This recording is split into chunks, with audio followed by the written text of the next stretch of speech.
ñaanal rahmaani jàmm rahimi jàmm yàlla jàmm yàgg.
bi yoon da nga jël une fête blessé boo xam ne jàmbaar la ci biir jàmbaar nekk ci yoon bañ na dem na mu bëree grand combat sox bu ndaw laay wax le 17 décembre 2022 la gën a bëree digganteem ak Talfa grand combat Talfa freiné ko défaite bi métti ko tellement dafa toog 1 an et demi ak juróom benn weer la toog bëriwul décembre 2022 la gën a bëri ñoo ngi juin 2024 1 an et demi la toog defaruwaat ba ne baax na mu ne nañ ma jox booy bi gën a ëpp ci booy ñu ne ko bu baax ma ne ko moo fi ngeen doon la jox leen moom kon instant bi sox bu ndaw dalaa jël pour fayal la bor bi maanaam dafa ameel bor ay supporter am dalaa jël fayal bor buñ tegg nag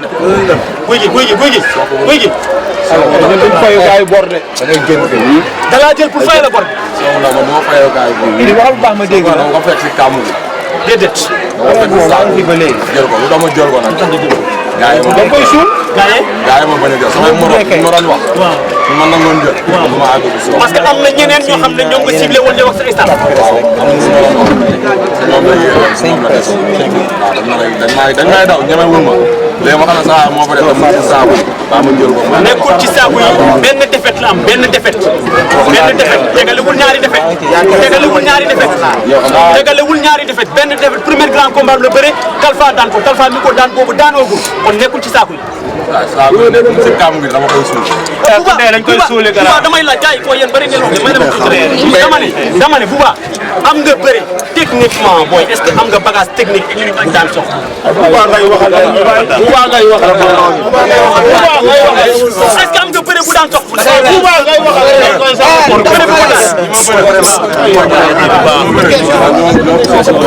ñoo ko dàq bëre ñoo ko gën a diis. ay question piège la rek. est-ce que am nga bëri bu ko daan. est-ce que am nga bëri bu ko daan. question damay ñëwaat. soriwul waaw bële passé ak bee passé ak bii. waaw lépp fekk na. loo waxoon def nga ko. ah bii day dugg top 5 fara force. Inch'Allah. maanaam dimanche tey la dimanche 9 juin 2024 arbitre sifflé soog bu ndaw xool la ci biir bët nga ne bu baaxee nga ne bu naaw la kaay ñu bëri maanaam bu la woowee ci bëri teg bu ne gàncax looy def. bu la woowee ci bëri looy def avant tout. dama koy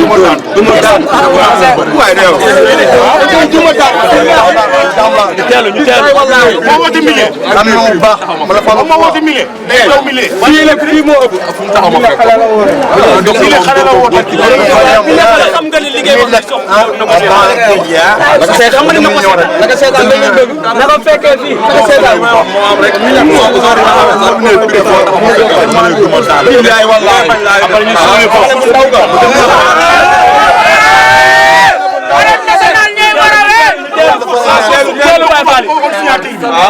non di nga sant di nga gërëm da ngaa commencé booy di nga sant di nga gërëm da nga ne jour J taxaw fa nga koy fekk te li muy bañ loolu nga koy def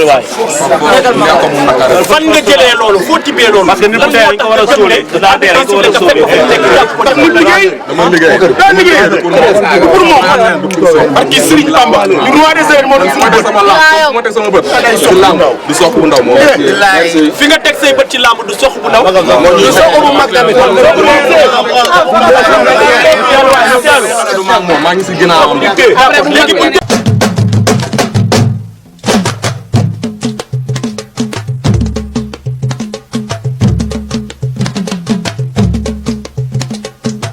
bismillahi jàmm rahmaani jàmm rahimi jàmm yàlla jàmm yàgg